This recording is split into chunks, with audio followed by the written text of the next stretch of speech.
کہ کنتم خیر امتن، کانا یکونو، کانا کا معنی ہے تھے، تو اللہ رب العالمین کی بارگاہ میں سوال ہے باری تعالی، کنتم خیر امتن، تم بہترین امت تھے، مالک کب ہم بہترین امت تھے؟ فرمایا تم بہترین امت تھے کب؟ فرمایا جب ابھی کائنات مارز وجود میں نہیں آئی تھی، یہ زمین و آسمان نہیں بنے تھے، یہ حجر و شجر نہیں بنے تھے، یہ لوح و قلم نہیں بنے تھے، یہ فرشتے نہیں بنے تھے، یہ انسان نہیں بنے تھے، یہ پرندے نہیں بنے تھے، یہ درندے نہیں بنے تھے، یہ چرندے نہیں بنے تھے، یہ صبح نہیں بنی تھی، یہ شام نہیں بنی تھی، یہ دن نہیں بنے تھے، یہ رات نہیں بنی تھی، الغرض ابھی کوئی چیز مارز وجود میں نہیں آئی تھی، ابھی مخلوق کے کوئی وجود نہیں بنا تھا۔ فرمایا کنتم خیر امتن، تم بہترین امت تھے، مالک کب؟ فرمایا ابھی کائنات میں کوئی چیز نہ بنی تھی، اس وقت میں نے قلم کو پیدا کیا، پھر میں نے لوح کو قلم پیدا کیا، میں نے قلم کو کہا قلم تو لکھ لوح پر، قلم نے عرض کی مالک میں کیا لکھوں؟ میں نے کہا قلم تو لکھ، حضور کی شانیں لکھ اور حضور کے غلاموں کی عظمتیں لکھ۔ فرمایا کنتم خیر امتن، تم بہترین امت تھے، مالک کب؟ فرمایا ابھی تو کائنات مارز وجود میں نہیں آئی تھی، ابھی تو تم آئے نہیں تھے، ابھی تو تم بنے نہیں تھے، ابھی تو حضور کے غلام، ابھی تو کائنات میں کوئی چیز مارز وجود میں نہیں آئی تھی، اس وقت بھی تمہاری تعریفیں ہو رہی تھیں، اس وقت بھی تمہارے ترانے اور تمہارے گیت لکھائے جا رہے تھے۔ کنتم خیر امتن، تم بہترین امت ایسی ہو کہ ابھی آئے نہیں تھے، ترانے تمہارے پہلے گائے جا رہے تھے، ترانے عظمتیں تمہاری پہلے لکھی جا رہی تھیں۔ کنتم خیر امتن، تم بہترین امت تھے، مالک کب ہم بہترین امت تھے؟ اللہ نے فرمایا تم بہترین امت اس وقت تھے، ابھی حضرت آدم علیہ السلام کے دور میں بھی تم بہترین امت تھے، حضرت شیس علیہ السلام کے دور میں بھی تم بہترین امت تھے، حضرت نوح علیہ السلام کے دور میں بھی تم بہترین امت تھے، حضرت موسیٰ علیہ السلام کے دور میں بھی تم بہترین امت تھے، حضرت عیسیٰ علیہ السلام کے دور میں بھی تم بہترین امت تھے، حضرت سلیمان علیہ السلام کے دور میں بھی تم بہترین امت تھے، حضرت داؤد علیہ السلام کے دور میں بھی تم بہترین امت تھے، حضرت ابراہیم علیہ السلام کے دور میں بھی تم بہترین امت تھے، حضرت اسماعیل علیہ السلام کے دور میں بھی تم بہترین امت تھے، حضرت یعقوب علیہ السلام کے دور میں بھی تم بہترین امت تھے، حضرت یوسف علیہ السلام کے دور میں تم بہترین امت تھے، حضرت یحییٰ علیہ السلام کے دور میں تم بہترین امت تھے، حضرت زکریا علیہ السلام کے دور میں بھی تم بہترین امت تھے، حضرت عیسیٰ علیہ السلام کے دور میں بھی تم بہترین امت تھے۔ فرمایا کنتم خیر امتن، تم بہترین امت تھے، مالک کب؟ فرمایا 1,24,000 انبیاء گزرے، ان کی امتیں گزری، ان کی کتابیں گزریں، ہر دور میں تم بہترین امت تھے، ان کی امتیں بھی تھیں لیکن افضل تم ہی تھے، تم بہترین تم ہی تھے۔ فرمایا کنتم خیر امتن، تم ہی بہترین امت تھے۔ آسمانی کتابوں میں مثلہم فی التوراۃ و مثلہم فی الانجیل، فرمایا تورات میں بھی تم بہترین تھے، زبور میں بھی تم بہترین تھے، انجیل میں بھی تم بہترین تھے، صحائف میں بھی تم بہترین تھے، الغرض تم ہر دور میں بہترین تھے، ہر دور میں ابھی تم آئے نہیں تھے، تمہارے واسطے وسیلے پہلے لوگ امتیں پیش کر کے رب ذوالجلال سے فتح و نصرت حاصل کرتی رہیں۔ فرمایا کنتم خیر امتن، تم بہترین امت تھے۔ ایک معنی تو یہ ہے، ایک معنی یہ ہے کنتم خیر امتن، تم بہترین امت ہو، مالک کیسے؟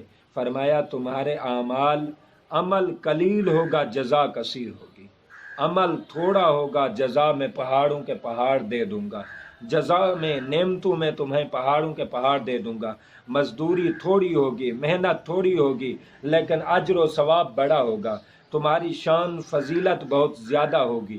فرمایا کنتم خیر امتن، تم بہترین امت ہو، مالک کیسے؟ فرمایا تم اگر پچھلی امتیں عبادت کرتی تو اپنے گھروں کو چھوڑ دیتے، اپنے رشتہ داروں کو چھوڑتے، عزیز و اقارب کو چھوڑتے، اپنے بچوں کو چھوڑتے، فیملی کو چھوڑتے، کاروبار کو چھوڑتے، اپنی زمین جائیداد کو چھوڑتے، جنگلوں میں چلے جاتے جہاں دھوپ سے بچنے کے کوئی بہترین انتظام نہ ہوتا، جہاں سردی سے بچنے کے لیے کوئی خاطر خواہ انتظام نہ ہوتا، وہاں جا کر وہ اللہ کی محبت میں، اللہ کی عقیدت میں، اللہ کی عبادت کی خاطر اپنا سب کو چھوڑ کر وہاں پہاڑوں پہ ڈیرے لگا لیتے، وہاں جا کر کھڑے ہو جاتے اور 1000 سال عبادت کرتے۔ لیکن ایک طرف تم ہو، ایک طرف وہ ہیں، ان کی 1000 سال کی عبادت اور محنت اور دن رات کا جاگنا اور صبح و شام بھوک اور پیاس کی فکر نہ کرنا، ایک طرف تو وہ 1000 سال عبادت کریں،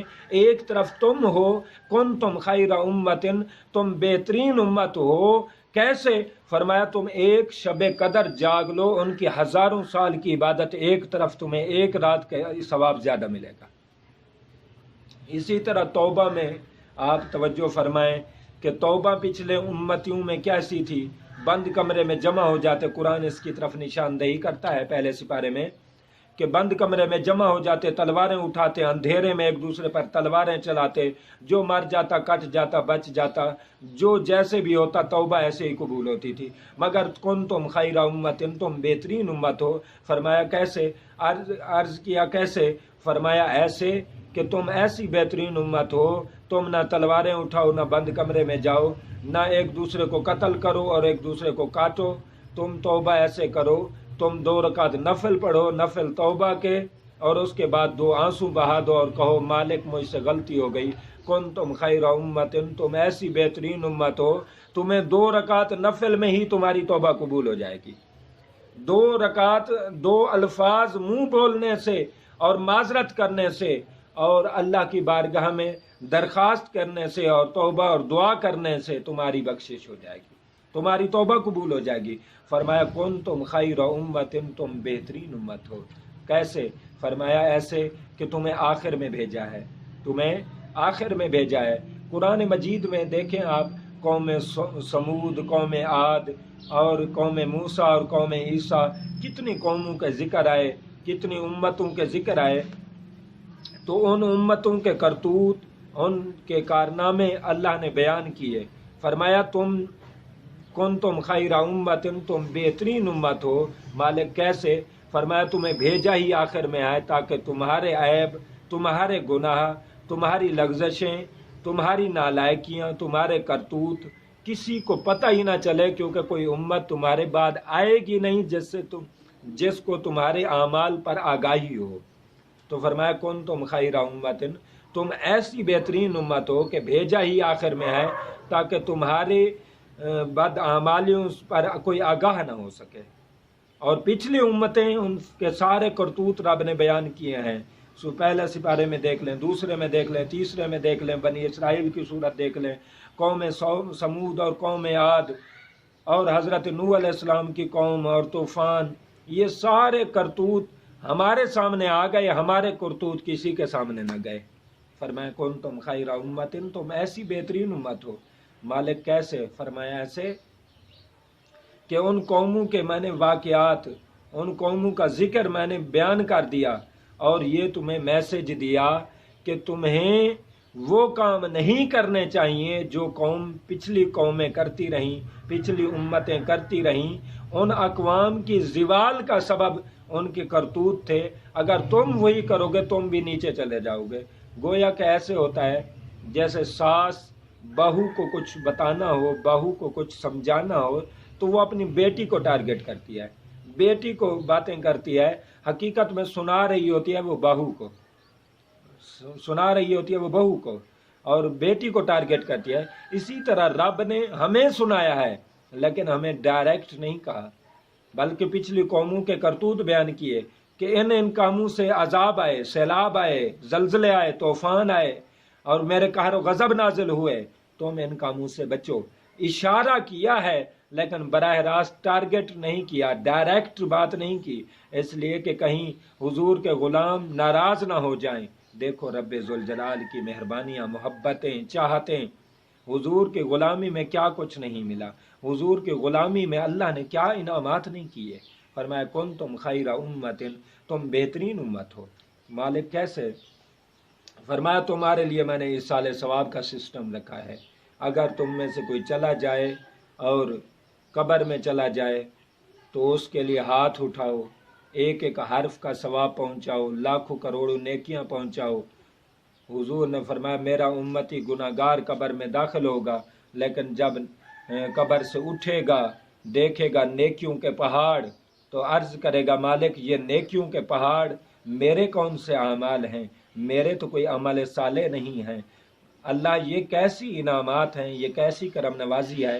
تو رب کریم فرمائے گا تیری دوستوں کی دعائیں، تیرے مومنین کی دعائیں، مسلمانوں کی دعائیں، رشتہ داروں کی دعائیں، بیٹوں کی دعائیں، بیٹیوں کی دعائیں، تیرے احباب کی دعائیں، یہ تیرے احباب کی دعائیں ہیں جو خزانہ بن کر، جو اجر و ثواب میں پہاڑ بن چکے ہیں، خزانے بن چکے ہیں۔ اللہ کی بارگاہ میں عرض کرے گا مالک کیسی بہترین امت میں تو نے پیدا کیا کہ میں نے بظاہر قبر میں بند ہاتھ تھے، مجبور جہان تھا، کچھ نہ کر سکا، لیکن وہاں بھی تیری کرم نوازیاں ہوتی رہیں۔ کیوں؟ کنتم خیر امت، فرمایا تم بہترین امت ہو۔ مالک اگر کسی کے لیے کوئی ہاتھ اٹھانے والا نہ ہو، فرمایا نماز میں ایصال ثواب رکھ دیتا ہوں تاکہ ہر بندہ ربنا اغفر لی ولوالدی وللمؤمنین یوم یقوم الحساب پڑھے، اور ہر جگہ پڑھے، تہجد میں بھی پڑھے، رات کو دن کو پڑھے، تاکہ جس کا دعا کرنے والا بظاہر کوئی نہیں لگتا اس کے لیے بھی دعا ہوتی رہے۔ گویا کہ کنتم خیر امت، تم بہترین امت ہو، ایسی بہترین امت ہو کہ تمہارے لیے دعائیں مکہ اور مدینہ جیسے عظمت گاہوں پر ہوتی ہیں، مکہ اور مدینہ کے حرم میں بھی تمہارے لیے دعائیں ہوتی ہیں۔ تو فرمایا کنتم خیر امت، تم ایسی بہترین امت ہو۔ اور ایک معنی آخری یہ ہے کہ کنتم خیر امت، تم بہترین امت ہوں گے، تم بہترین امت ہوں گے۔ کب؟ اللہ نے فرمایا اس وقت ہوں گے جب ساری کائنات پریشان ہوگی، ساری کائنات پسینے میں ڈوبی ہوگی، ساری کائنات سوا نیزے سورج کا مقابلہ کر رہی ہوگی، ساری کائنات کی زبانیں باہر نکل رہی ہوں گی، ساری کائنات پر ایک وحشت ہوگی، دہشت ہوگی، ساری کائنات پریشانی میں ہوگی، پشیمانی میں ہوگی، لیکن فرمایا کنتم خیر امت، تم ایسی بہترین امت ہوں گے۔ تم جب قبروں سے اٹھو گے تو قبروں سے اٹھتے ہی قربانی کے جانور کھڑے ہوں گے جو تمہیں سوار کریں گے اور میدان حشر میں لے جائیں گے۔ فرمایا کنتم خیر امت، دیکھو کیسا اعزاز و استقبال ہے، تم بہترین امت ہوں گے۔ مالک کیسے؟ فرمایا جب تم قیامت کے میدان میں آؤ گے تمہارے وضو کے اعضاء چمک رہے ہوں گے، تمہارے نماز کے اعضاء چمک رہے ہوں گے، تمہاری حج اور زکوٰۃ کے اعضاء چمک رہے ہوں گے، تمہارے سارے اعمال صالحہ سے تمہارے چہروں پر ایک نور ہوگا، ایک چہروں پر سفیدی ہوگی، چہروں پر رونق ہوگی۔ ساری کائنات کے لوگ پوچھیں گے یہ کون ہیں؟ یہ کوئی نبی ہیں، یہ کوئی غوث ہیں، یہ کتب ہیں، یہ کوئی رسول ہیں، پیغمبر ہیں، یہ کون ہیں جن کے چہرے 14ویں کے رات کے چاند سے بھی زیادہ چمکدار ہیں؟ یہ کون لوگ ہیں؟ آواز آئے گی یہ حضور کے غلام ہیں، یہ حضور کے امتی ہیں۔ فرمایا کنتم خیر امت، تم بہترین امت ہوں گے۔ کیسے؟ فرمایا تمہارے لیے تو ساری میدان محشر میں ڈنکے بج رہے ہوں گے۔ فرمایا کنتم خیر امت، تم بہترین امت ہوں گے۔ مالک کیسے؟ فرمایا اسی سارے نبی حضور کے جھنڈے کے نیچے آ جائیں گے، حضور کی غلامی میں آ جائیں گے، حضور کے سائے میں آ جائیں گے، حضور کے دین پر آ جائیں گے، حضور کے اسلام پر آ جائیں گے، حضور کے مشن پر آ جائیں گے، سارے نبی حضور کی ٹیم میں داخل ہوں گے۔ فرمایا کنتم خیر امت، تم بہترین امت ہوں گے۔ مالک کیسے؟ فرمایا دیکھو گے کہیں آدم علیہ السلام کھڑے ہوں گے، کہیں شیس علیہ السلام کھڑے ہوں گے، کہیں نوح علیہ السلام کھڑے ہوں گے، کہیں سلیمان علیہ السلام کھڑے ہوں گے، کہیں زکریا علیہ السلام کھڑے ہوں گے، کہیں حضرت عیسیٰ علیہ السلام کھڑے ہوں گے، کہیں حضرت موسیٰ علیہ السلام کھڑے ہوں گے، اور کہیں غوث پاک کھڑے ہوں گے، کہیں شاہ رکن عالم نوری حضوری کھڑے ہوں گے، کہیں باول حق زکریا ملتانی کھڑے ہوں گے، کہیں بابا فرید کھڑے ہوں گے، کہیں خواجہ فرید کھڑے ہوں گے، کہیں داتا حجویری کھڑے ہوں گے، کہیں خواجہ اجمیری کھڑے ہوں گے۔ الغرض تم دیکھو گے قیامت کا میدان وہ دیکھنے والا ہوگا جب تمہاری امت میں اتنی بڑی بڑی ہستیاں، اتنی بڑی بڑی شخصیات، اتنے بڑے بڑے نبی، اتنے بڑے بڑے رسول، اتنے بڑے بڑے ولی، اتنے بڑے بڑے غوث، اتنے بڑے بڑے کتب، ابدال، اوتاد، ولی صالح کامل لوگ تمہاری صفوں میں کھڑے ہوں گے، کنتم خیر امتن، تم بہترین امت ہوں گے۔ اور فرمایا کہ اللہ کی بارگاہ میں عرض کی مالک کیسے؟ فرمایا تم بہترین امت ایسے ہوں گے کہ آقا علیہ الصلوۃ والسلام کی شفاعت ہوگی، حضور کی زیارت ہوگی، آقا علیہ الصلوۃ والسلام سے ملاقات ہوگی، حضور سے بات ہوگی، حضور کی شفاعت سے تمہیں سب سے پہلے جنت میں داخل کیا جائے گا۔ تو جو سب سے پہلے جنت میں داخل ہونے والی جماعت ہے، سب سے پہلے داخل ہونے والی امت ہے، وہ امت مصطفیٰ ہے۔ تو پیارے، ہم دیکھیں ہمیں رب نے کیا کچھ انعامات نہیں عطا کیے۔ ہم میلاد والے نبی کے غلام ہیں، ہمیں کروڑ بار شکر ادا کرنا چاہیے کہ ہماری، فرمایا کنتم خیر امتن، فرمایا تمہاری ماضی میں بھی خیر ہے، تمہاری حال میں بھی خیر ہے، تمہارے استقبال میں بھی خیر ہوگی۔ تم آئے نہیں تھے، گیت تمہارے پہلے لکھے جا رہے تھے، جب تم آئے تو حضور آ گئے، ہدایت سے کائنات کو بھر دیا۔ جب حضور چلے گئے تمہارے مستقبل کے لیے، حضور نے شفاعت کو بھر دیا، شفاعت سے اس عالم کو بھر دیا۔ تو ہدایت، شفاعت، ہر چیز حضور علیہ الصلوۃ والسلام کی مرہون منت ہمیں ملی۔ کنتم خیر امتن، فرمایا تم ہر دور میں تمہیں خیر ہی خیر ہے۔ جس طرح کہتے ہیں نا پنجابی کہ تاڑے واسطے ستے خیراں نے، تاڑے واسطے خیراں ہی خیراں نے۔ تو میرے احباب، ہمیں اللہ رب العالمین کے پیارے حبیب کا میلاد منانا چاہیے، ان کی یاد منانا چاہیے، ان کے تذکرے کرنے چاہیے، ان پر درود پڑھنا چاہیے اور ان کا شکریہ ادا کرنا چاہیے، اور آقا علیہ الصلوۃ والسلام کے میلاد پورے دھوم سے اور جشن سے منانے چاہیے، تاکہ ہمیں فخر ہو اور ہم ظاہر کر سکیں کہ ہمیں فخر ہے کہ ہم اس نبی کی امت میں ہیں جس نبی کے امت میں نبی شامل ہونا چاہتے تھے، جو نبیوں کے بھی مرشد ہیں، جو رسولوں کے بھی سلطان ہیں، جو اس پوری کائنات کے سردار ہیں، جو خدا کے بعد سب کچھ ہیں، خدا کے بعد سب کچھ ہیں۔ اللہ کریم ہمیں حضور کی امت اور حضور کی امت کے افراد میں صحیح معنی میں شامل فرمائے اور امتیوں والے عمل نصیب فرمائے، اور آقا علیہ الصلوۃ والسلام کی عزت و عظمت کے لیے ہمیں صبح و شام کام کرنے کی توفیق عطا فرمائے۔